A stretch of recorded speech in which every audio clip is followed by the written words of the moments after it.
Hello, and welcome to another edition of the Culture Hour. My name is Shelley Smith. I am your host and the founder of Premier Rapport and today's podcast, The Culture Hour. So as you know, I love having guests on that can give us additional tidbits about anything workplace culture related. Today, we're going to talk about the performance review, the dreaded word, the four-letter word. I hate the word management because it's confining. And I hate the word that when people talk about doing things annually. So we've got an amazing guest for that today. So without further ado, let me just dive in and introduce to you Rob. He's an amazing individual. I met him at a conference that we were both at in Florida. He got up and he told us his story. He's with Gap Inc. He told us everything that they've done over many years and the success that they've had to really redo what it is that we know today as performance development. So he is the director, let me get this right, he's the director of talent planning and performance. And he's going to tell us a little bit more about himself. And then we're going to dive into what it is they did at Gap, why they did it, where are they today, and we're going to get some great nuggets from Rob. So Rob, tell us a little bit more about yourself. Well, first, Shelley, thank you for inviting me to do this. I really welcome opportunities to talk about what we did because I'm such a believer that traditional performance management, the system that most people know in their companies, is not helping to drive performance and it's disengaging employees. And I would love to have on my tombstone that I either single-handedly or with the help of others obliterated traditional performance management from the face of the earth.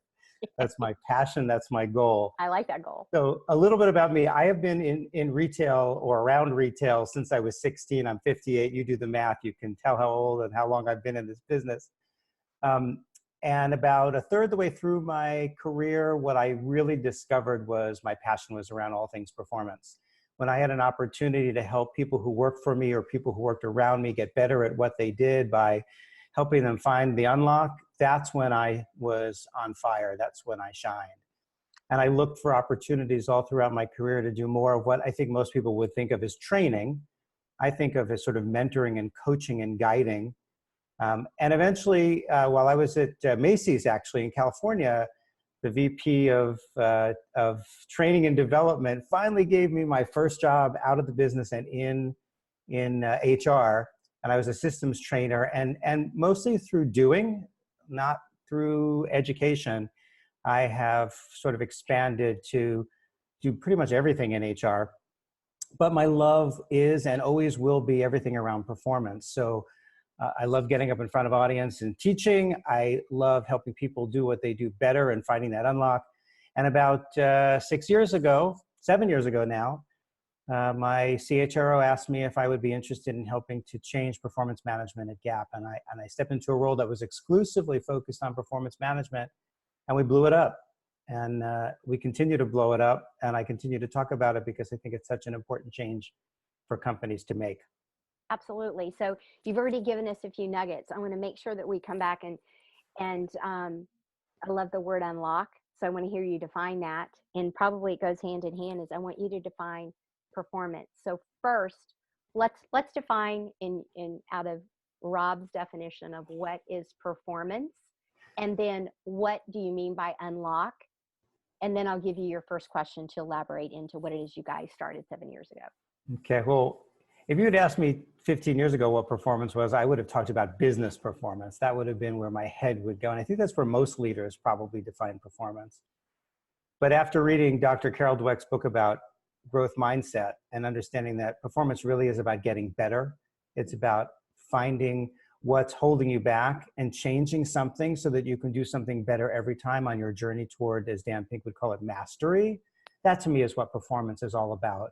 It's about getting from where you are today to where you want to go in the future. And hopefully, if you get better at what you do, then there is real business performance improvement. But I can't always say that those things go hand in hand. I can see where individual performance might not necessarily drive overall company performance, but hopefully there's a connection between the two. And when I say unlock, I remember years ago, I became certified in a technology by a company called Inside Out Coaching. They use what they call the GROW model. The GROW model is a questioning model that coaches use to help people get from where they are to where they want to go. And they even describe the coaching paradigm as taking valued people from where they are to where they want to go. And that's a very different mindset than telling somebody how they should perform in an organization, right? If I'm helping you unlock what's getting in the way of your performance, then you're getting better. And again, hopefully that translates to better business performance. But it changed the way I thought about performance to something that I was driving as either a boss or as a coach, to something that I was helping the employee to drive. They had to get to where they wanted to go, otherwise I wasn't successful.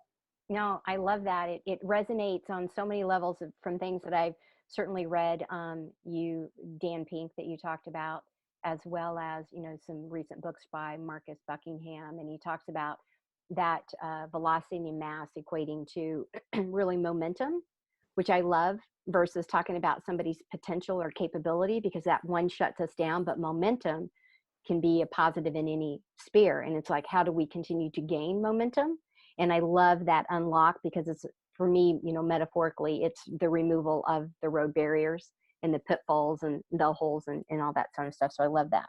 Okay. Yeah, well, Inside Out Coaching talks about the interference that's in the way of performance. The interference that's in the mind of the person who's trying to do it. And if you can clear the interference, the answer's there. Yeah. And it becomes their own. That's the other thing, is we impose inherently somebody else what the goal should be, instead of allowing them to make it their own goal. Because when it's our own and when it's important to us, that's when we're more likely to achieve it versus somebody else imposing. So I think that all that is in alignment, and I absolutely love and respect that. So let's go back 7 years and and why did this start? Why was this position? This was a newly created position, correct? That you've been asked to take on. So what happened? What was going on in the business, or what transpired that this even came about to begin with? And the reason why I ask you that is because I want the listeners to ask themselves, are they in that place? Is that behind them or in front of them? So, well, there were actually a lot of things going on.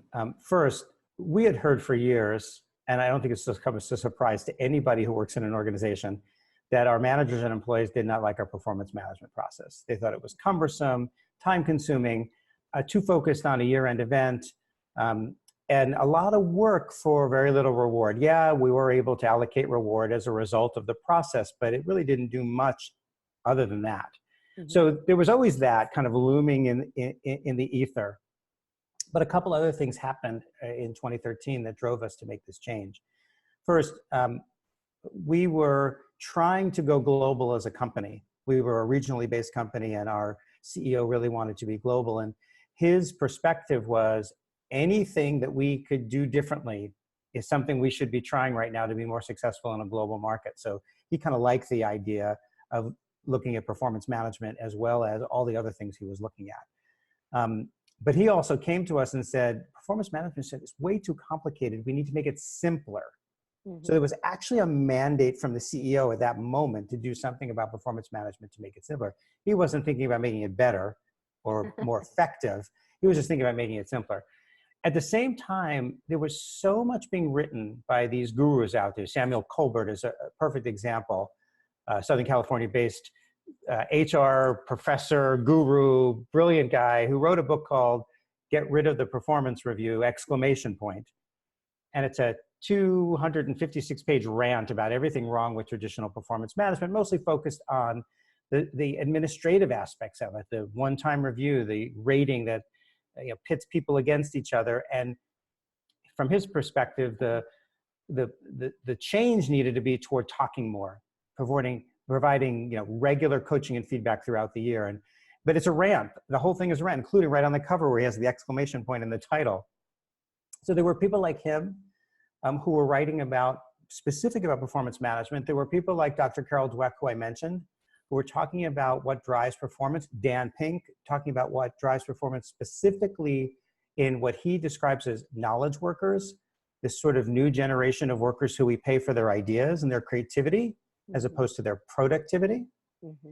And then there were people like Dr. David Rock, who runs the Neuroleadership Institute, which is an organization that looks at the social implications the threats that are created by social interaction, right? So we know that there's threat from physical interaction, like when you put your hand on a hot burner, or you're frightened by something that crosses your path, or a car is about to hit you and you have this reaction to it. But his organization started studying the same, how the brain responds to social interaction. So if you do something that feels unfair to me, he's discovered that the brain has a similar reaction. So I started reading about all this stuff. There's all this new technology around performance, and all these people talking about the fact that traditional performance management wasn't working. And our CHRO said, okay, if the CEO wants to make it simpler, and there's all these people telling us externally it's time to change, and our own people say it's time to change, I think it's time to change. Okay. And because we had the CEO's backing, we could move forward and actually do something with the organization. I think that's a key piece that I hear so often, you probably do too, is how do I gain support? So it's beautiful that you started at the viewpoint that you had the support, and it was probably quicker to roll out um, because of that piece. So we'll table the, how do you get support for another conversation. Well, So and it was a luxury to have his support, and he helped drive the process from the very beginning until the end. The only thing we needed to do was convince him that we could do more than make it simpler. hmm. And when he So, heard, well, then how did you do that? What, yeah. yeah, so it was all about packaging the research. So those people that I mentioned, Mm-hmm.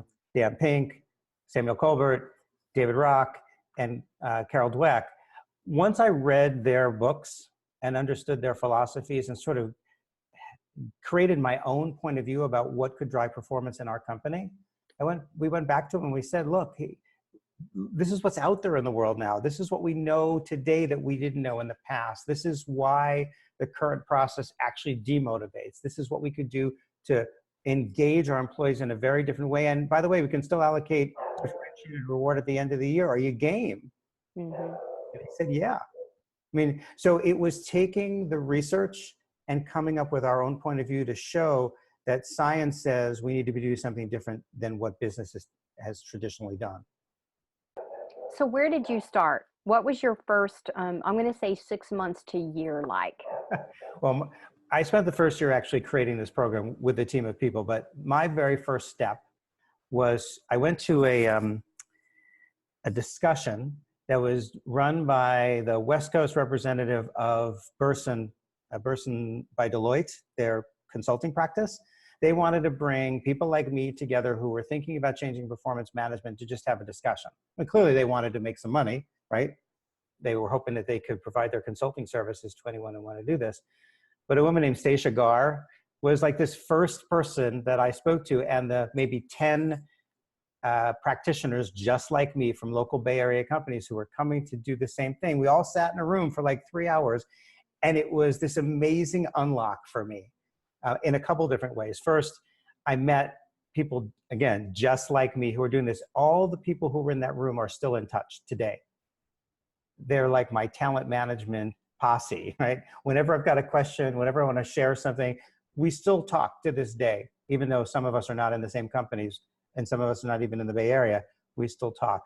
But Stacia kind of brought us down a path of understanding what traditional performance management is and how that is actually making it difficult for companies to be successful using it. And I remember this slide, I kept the one page. It's like, I don't have anything on paper anymore. I've got everything digitally. I have this one page because it displayed to me what was wrong with traditional performance management. It had like 10 bubbles in it. And it said, these are all the things that traditional performance management tries to drive. Coaching, mentoring, assessment, rewards, performance evaluation, all ER related things. It was like all these things lumped together. And it says, when you put all this together in one bucket, you don't do any of them well.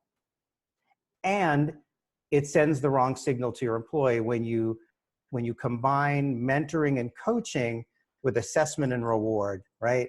You're not just driving performance, because when people get to that moment where they have that final discussion, all they want to know is, did I get the good grade? Did I get the A or the B grade? And if I got the C grade, especially in a forced distribution curve, they feel bad. When you combine those things together, you're not doing a good job with either of them. And if you look at the brain science behind it, the brain actually has this threat response to the whole process. Can't really even hear the stuff you're talking about. It just wants to get to the end of the conversation so it can move on because it feels really bad. It has the flight or fight response, and then because it's your boss, it's the flight response, so it wants to run away. So when I looked at that circle of things, I said, oh my God, we need to separate this stuff out so we can do all these HR practices and do them well, but do them in a way that doesn't make it uncomfortable, disengaging, or even threatening for the employee. And that moment was just incredible. And that was the very first conversation that I had. And it opened the door for me to think differently. That was one really amazing thing. I'll mention just one other because it actually was a big differentiator for me in the design and eventually the rollout of our program.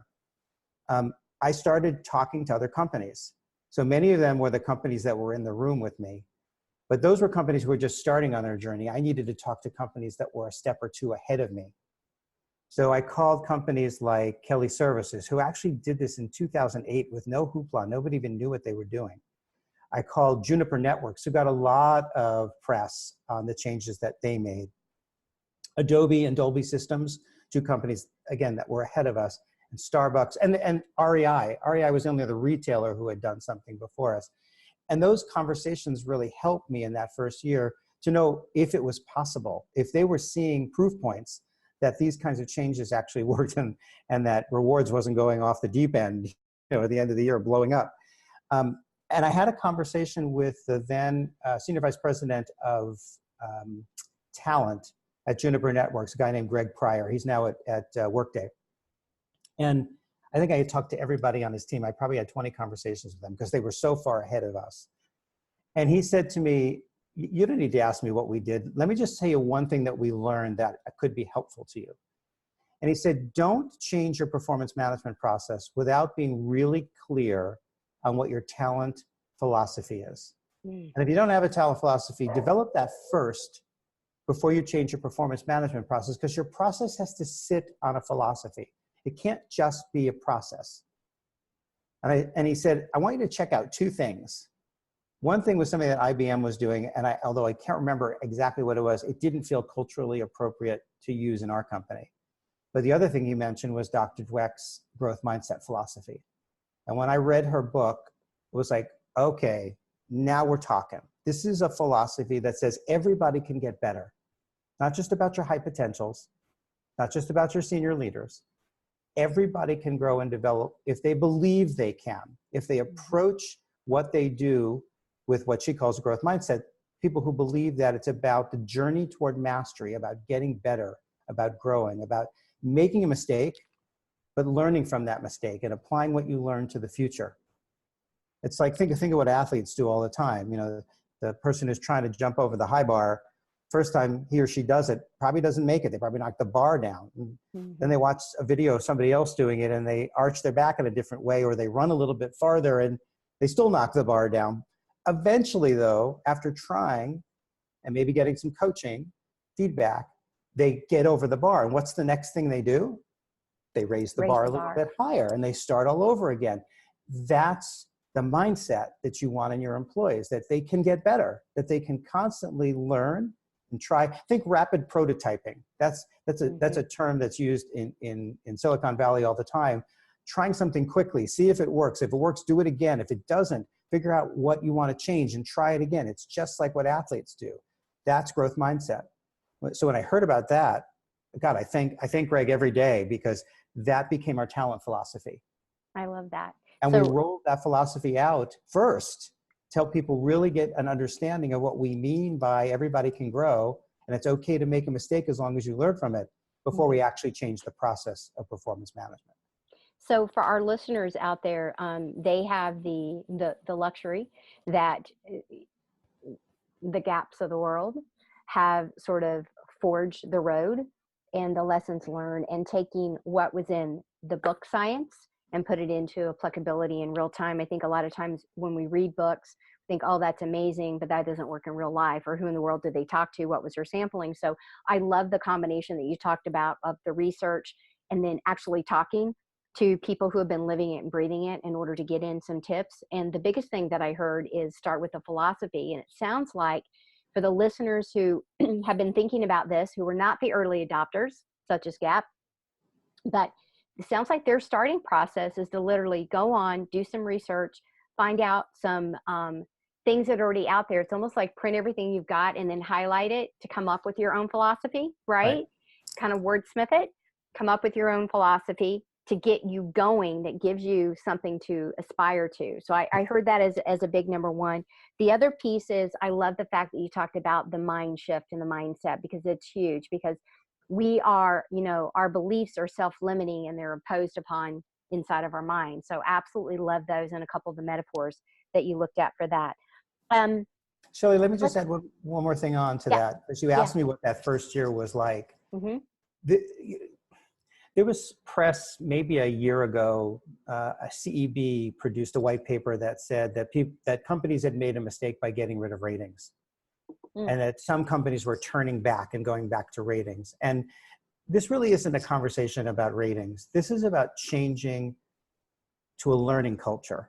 Yes. To go from a process that simply really just drives compensation to a learning culture in your organization. And so when we were thinking about what was the goal that we were trying to accomplish, yeah, we got rid of ratings. Yeah, we got rid of reviews. Nothing's written in our process unless you're on corrective action. But the goal, the determination of our success was, did we actually change the culture to one where it was okay to take a risk, make a mistake, as long as you learn from it, where getting better was as important as succeeding?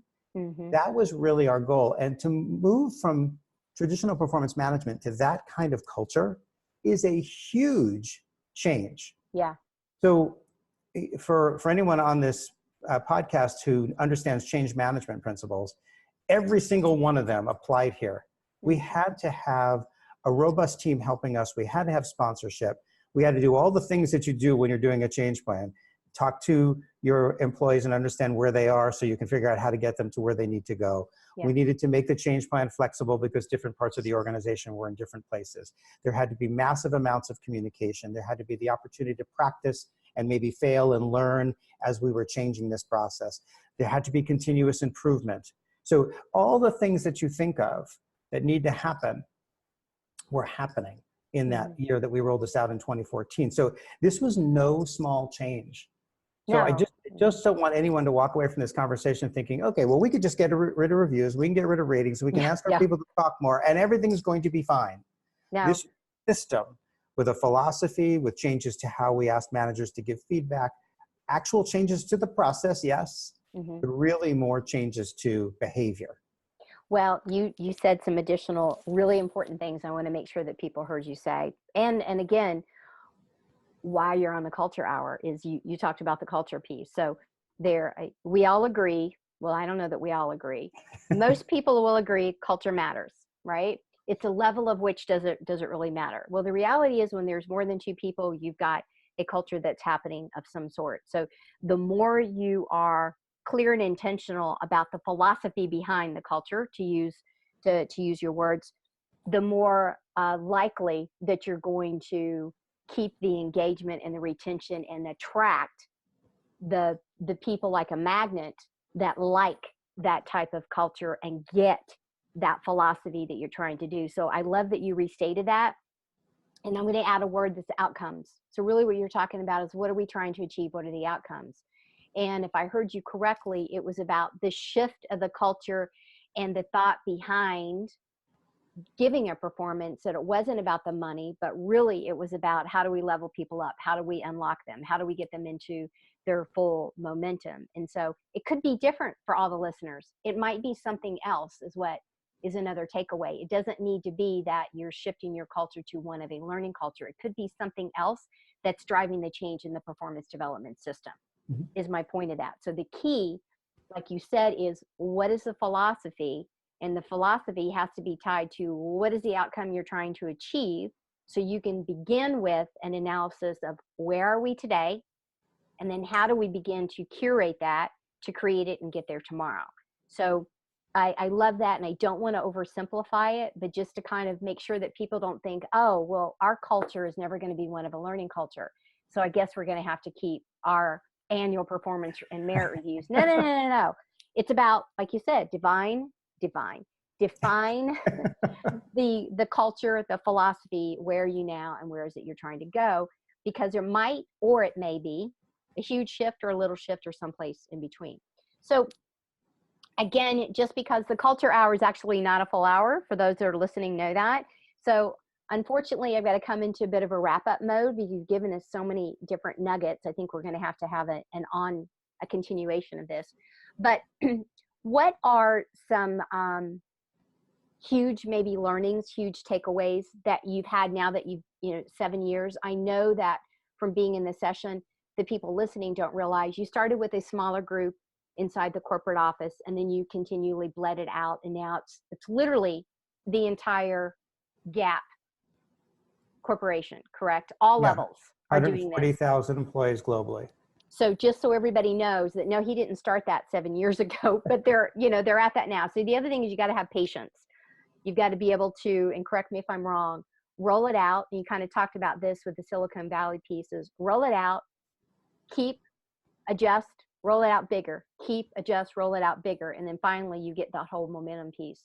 So where are you at now? What are the tidbits that you can give to us now that you have 7 years of history and learning and skill set to this? Yeah, so I would say that in general, what we designed and rolled out worked. And you're right, we did modify a little bit along the route, especially because people who work in our stores are different than people who work in our offices. Mm-hmm. But in general, if you looked at the programs, they look pretty much the same and they're based on the same philosophies. The big learning came when we went from something that was really, I'm going to say, forced at the end of the year. Okay. Managers were required to allocate compensation using 4 ratings. That was pretty much all they were required to do. And they had to do it because if they didn't do it, people wouldn't get paid. Mm-hmm. To something where we said, you need to talk more often. And for headquarters, that was once a month. For the stores, it looks a little bit different. And in the first year, we actually monitored that. We asked employees if they were talking once a month. We asked a little bit about the quality of those conversations. But once that first year was over, we stopped. And I can't tell you if managers continued to do it. I can't. I have no evidence. I'm hoping they did. So mm-hmm. There's something about manager accountability mm-hmm. and manager capability. That's a big question for Mark in performance management for me here at Gap, but I think just in general. And that's probably my biggest learning is you need to figure out a way to hold managers accountable for driving the performance of their talent and developing them. And unfortunately, when you look at most reward systems, bonus in particular, most bonus allocation does not change when an individual contributor becomes a manager. Mm-hmm. So we continue to compensate or reward now managers for the same things we compensated them for when they were individual contributors, which is outcomes, mm-hmm. business outcomes, right? Mm-hmm. And to me, when you become a manager, at least half of your time should be spent in developing your team. I think when you're a CEO, it should be 100% of your time. Absolutely. I think compensation should reflect that, mm-hmm. and it doesn't. So we're Are you guys reviewing that? Not really. It's a really difficult leap to make. NLI, the Neuro Leadership Institute, is going to start looking at that next year. And I raised my hand and said, I want to be part of that because I really think that we do a disservice to all talent practices mm-hmm. by not changing managers' compensation. Wouldn't it be amazing if when you became a manager for the first time, 50% of your discretionary bonus was allocated based on business outcomes that mm-hmm. you drive, mm-hmm. and 50% was based on some set of HR metrics about your team. You pick them, whether it's retention, promotion rate, bench strength, I don't care what they are, but we would have managers coming to us and saying, oh my God, I don't know how to develop my team. I really got bad scores on my AOS. What do I do about it, right? I'm not good at this and I need to get better because that's half of my compensation. Yeah. But we don't. No, So when business is bad, managers will focus on what drives their compensation. I mean, that's not exclusive of what it is. We know because of all the research that there are other drivers, but we're sending the wrong signal. And that makes it tough to hold managers accountable. One would argue, I believe both you and I would argue, is that those results, those business outcomes happen because of people. Of course. So if we reversed it and we did 80-20, 80% on people, we will get the results. I tell people often my original corporate structure background came from Marriott International. And I was with them for 14 years and definitely fondly still love working with all of my Marriott folks, and I call it the golden handcuff piece. But and it's still like this today. I don't know the intensity because I haven't been in the environment for a while. I work as an outside consultant with them, but it was all about people. Mr. Marriott, literally, when he would come to visit, so I'm telling you how old I am, it was always conversations about the team, about their families. And it was always that, are you taking care of your people? It was always that. Take care of your people, meaning your employees. Everything else will happen on its own. And I just completely believe what it is that you're saying. And I do believe that we have it all wrong. And it's just a huge shift because you come into the workforce, historically, for those of us who are Gen Xers and older, you come into the workforce from a skill set, and then you learn more skills and more skills and more skills. And those are all hard skills. Somewhere along the line, we started hearing this soft skill thing, right? And there was a Harvard Business Review did a study and said that on average, it is, I don't remember if it was 7 or 10 years. I read this a couple of years ago, before managers actually get the people side training. Well, that's 7 to 10 years too late, right? Yep. So I do think we have it all wrong. I do think that it's not about the skill set, especially when you get into the management side of things. It absolutely has to tip into the other way because we now get work done through other people. If we can't connect with other people and if we can't help them unlock their potential and their momentum, well, then we remain stagnant. So I will watch. I'm going to be watching you to see the Gap early adopter to see if you can unlock that next stage and to be able to shift that. So is there any final thoughts and tidbits, tips, again, if there's still any books that reference or where can they find more about what it is that you've done at Gap Inc. and the success? Yeah. So one word of caution. You don't have to get rid of ratings and reviews in order to change your performance management process. You don't have to. Love that. But you do have to move to a system that requires managers and employees to talk more often about development, not about the tactics of work, but about development. If you don't do that, if you're not having those rich conversations about performance, there is no performance management going on in your company. There's just reward allocation. But you don't have to get rid of ratings. There are some companies that keep them and they're fine. I don't believe in them because I think they create a negative response in the brain. And I don't want to have that happen for my employees, but you don't have to get rid of them. So that's my last tidbit. No, so if you go to my LinkedIn page, there are a lot of resources, articles that I've written. There's a 45-minute presentation that I did with HCI. There's, I think, a half an hour presentation I did with the Neuro Leadership Institute. They're all there for you to access. And if you want to talk to me personally, like I said at the beginning of this podcast, I want to have it on my tombstone that I helped obliterate traditional performance management from the face of the earth. And I'll talk to anyone and anybody who can help me do that. So if you're in a company that wants to chat with me, reach out through LinkedIn and we'll find a time to talk. Sounds great. Thank you so much. And for the listeners out there and you're not watching this, let me spell Rob's name. It is OLLANDER dash KRANE. Again, Rob, and then OLLANDER dash KRANE. So we thank you for your time today. Again, my name is Shelley Smith, your host, and we hope to have Elizabeth Valise back on here soon so the two of us can have a chat more about the culture and what's going on. Don't forget to subscribe and ask any questions that you have, and also pick up and listen to Your Morning Commute, which is the other podcast that serve hot to you fresh Monday through Friday with quick culture updates and challenges. So until then, have a great day and happy holidays for everybody who is listening and watching as well. And again, thank you, Rob. Thank you for your time. It's been my pleasure.